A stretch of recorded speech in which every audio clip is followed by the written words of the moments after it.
Berteriak kesakitan. Bab 721. Orila menerima barang yang diberikan Tuan Presiden. Tuan Presiden, semua yang kamu katakan kepadaku, aku akan melakukannya. Aku akan menjaga diriku sendiri. Tidak akan membuat diriku sendiri terluka. Tidak akan membuat diri sendiri jatuh sakit. Tidak membiarkan orang yang sayang kepadaku menjadi khawatir. Tetapi tidak ada tapi-tapian. Miguel dengan segera memotong pembicaraannya. Orila tidak bergerak untuk memakainya sendiri. Maka Miguel akan bergerak untuk membantunya menggunakan jas hujan dan masker. Ada satu hal lagi yang sangat penting. Kamu harus mengingatnya. Selanjutnya, kamu tidak boleh pergi melewati batas penglihatanku. Biasanya dia selalu bersikap lembut, tidak peduli di hadapannya ataupun di hadapan rakyatnya. Orila mengira Miguel benar-benar tidak bisa marah. Tetapi kali ini Miguel berkata dengan begitu serius, bahkan memerintahnya. Apakah dia benar adalah Abang Hansel yang begitu menyayanginya? Suaranya yang terdengar begitu serius karena dia begitu menyayanginya. Memperdulikannya. Kepada orang yang tidak begitu dia pedulikan, dia mungkin hanyalah sebuah lukisan yang selalu berwajah tenang, tanpa memiliki perubahan ekspresi apapun. Tuan Presiden, mengapa Anda begitu baik kepadaku? Hati Orila merasa sangat senang. Dengan sendirinya menanyakan pertanyaan seperti ini. Mendengar perkataan yang dikatakan oleh Orila, tangan Miguel yang sedang ingin mengambil handuk basah untuk membantu membasuh wajah Orila sedikit bergetar. Berakhir dengan memberikan handuk tersebut kepada Orila. Bersihkan dulu wajahmu. Tuan Presiden, wajahku yang terdapat sedikit noda bukanlah apa-apa. Terluka barulah merupakan hal yang besar. Anda ingin menyuruhku untuk baik-baik mendengarkan perkataan Anda. Maka Anda juga harus memperbolehkanku untuk melihat luka Anda. Orila berjalan ke sebelahnya dan berkata seperti itu. Semakin dia tidak ingin memperlihatkan lukanya kepadanya, Orila akan semakin khawatir jika luka yang diderita Miguel sangatlah parah. Hanya sebuah luka kecil. Dan dokter sudah membantuku untuk memeriksanya. Orila kembali mengejar beberapa pertanyaan. Jika dia kembali bersikap seakan tidak mendengarnya, maka itu hanya akan membuatnya semakin merasa khawatir. Dan pada akhirnya hanya bisa memberitahunya kenyataan. Hanya sebuah luka kecil, tetapi bisa membuat noda merah sebesar itu. Tolonglah Tuan Presiden. Jika Anda ingin membohongi orang, maka bisakah Anda lebih menggunakan sedikit otak Anda? Dia juga bukanlah seorang gadis yang berumur 4 tahun. Bagaimana bisa dia begitu mudahnya dibohongi? Tuan Presiden, biarkanlah aku melihatnya. Orila menarik baju Presiden, berkata manis dengannya. Bukankah dikatakan lelaki akan mudah luluh jika perempuan melakukan hal seperti ini? Orila berpikir jika Abang Hanselnya sudah pasti akan terpengaruh jika dia menggunakan hal seperti ini. Miguel selalu saja tidak berdaya di hadapan gadis kecil ini. Dengan tidak berdaya, menggeleng-gelengkan kepalanya. Gadis kecil. Orila memotong pembicaraannya. Aku bukan bernama gadis kecil. Aku mempunyai nama. Aku bernama Orila. Anda bisa memanggilku Rila.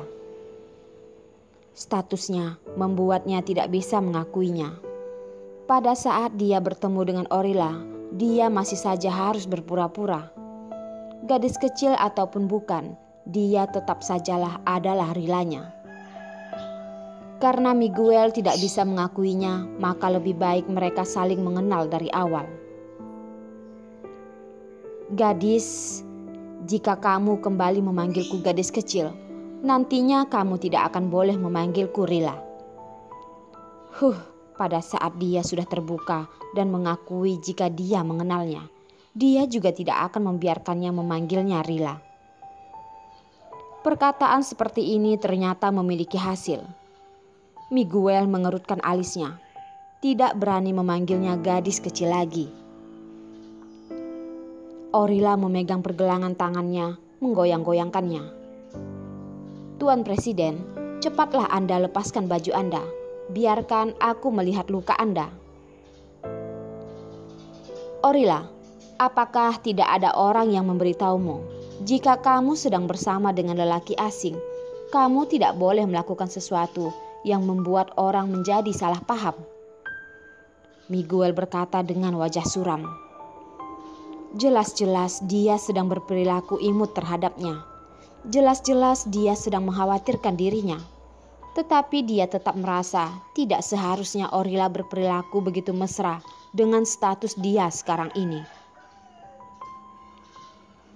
Tuan Presiden, silahkan Anda beritahu kepada saya hal apa yang sudah saya lakukan sehingga membuat Anda merasa salah paham.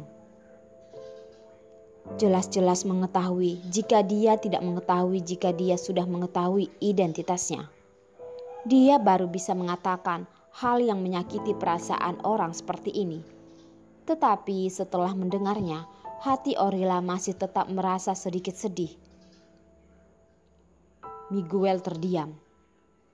Orila tidak memberikan kesempatan untuknya memberikan penjelasan dan kembali berkata, Anda tidak berbicara, maka berarti tidak ada.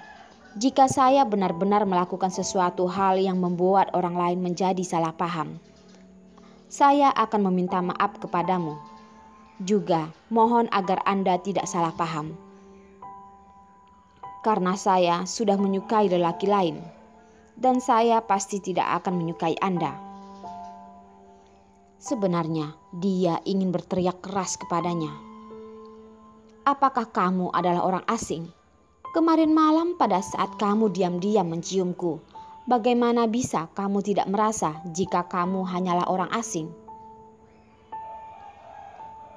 Anda tadi sudah membantu saya memakai jas hujan, bahkan masih memerintah saya untuk tidak berada jauh dari batas penglihatan Anda. Sekarang saya bahkan belum melakukan apa-apa kepada Anda, dan Anda sudah berkata seperti ini. Tentu saja, dia hanya memikirkannya jika membuatnya tahu jika dirinya sudah mengetahui identitasnya pada saat yang tidak tepat. Dia pasti akan menyuruhnya untuk pulang ke New York. Orila sama sekali tidak ingin kembali ke New York. Dia ingin menemani Miguel di sampingnya, menunggu hingga Miguel bisa mengakuinya dengan terbuka jika dia adalah Rilanya. Mendengar perkataannya yang seperti ini, seharusnya dia merasa sedih. Tetapi hati Miguel malah merasa begitu bahagia, karena Rilanya sudah mempunyai orang yang disukainya, dan orang itu pasti adalah Abang Hanselnya. Saya membantu Anda untuk melihat luka Anda, bukan karena saya ingin membantu Anda untuk melihatnya, tetapi saya membawa semua permohonan dari rakyat Anda. Jika Anda memiliki masalah, maka saya akan merasa tidak enak untuk memberikan penjelasan kepada mereka semua. Setelah merasa sedih, Orila tetap tidak lupa untuk ingin melihat luka yang berada di tubuhnya. Siapa yang menyuruh orang jahat ini adalah Abang Hanselnya. Menerima sedikit perkataan yang tidak enak didengar bisa mempengaruhi apa? Melihat dia yang tidak memiliki niat untuk membuka bajunya, Orila benar-benar merasa sangat marah. Merasa marah hingga sudah akan menangis. Tuan Presiden, saya hanya ingin bertanya satu kalimat kepada Anda. Apakah Anda memiliki orang yang Anda pedulikan? Bukan merupakan rakyat Anda, tetapi merupakan kehidupan pribadi Anda. Jika ada, maka mohon demi orang yang Anda pedulikan dan orang yang mempedulikan Anda. Anda pasti tidak inginkan membuat mereka sedih. Maka biarkanlah saya untuk melihat luka Anda. Orila mengatakan alasan yang tidak bisa dibantah lagi. Miguel benar-benar tidak mengetahui jika gadis kecil ini memiliki kemampuan berbicara yang begitu hebat. Karena di bawah ketidakberdayaan, dia pun membuka baju luarnya. Menunggu hingga Miguel melepaskan bajunya, Orila sudah melihat sejak awal darah segar yang dibalut oleh perban. Bahunya yang terbalut dengan perban yang begitu tebal sudah berubah warna menjadi warna merah. Melihatnya cukup membuat Orila merasa sangat sakit hati hingga badannya bergetar. Dia menggigit bibirnya, menahan perasaan sedihnya, berusaha sekuat tenaga menenangkan dirinya. Tuan Presiden, silahkan Anda duduk terlebih dahulu. Saya akan menggantikan obatmu.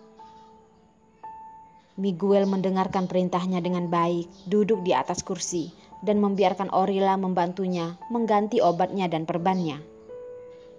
Begitu perbannya terbuka, terlihat luka selebar 10 cm di bahunya dan sudah diberikan obat dan dijahit. Tetapi mungkin karena dia sangat sibuk dan tidak memperhatikan lukanya, maka lukanya bisa terbuka kembali dan kembali mengeluarkan darah segar. Hanya sebuah luka kecil, dokter juga sudah membantuku mengobatinya. Tidak akan terjadi apa-apa.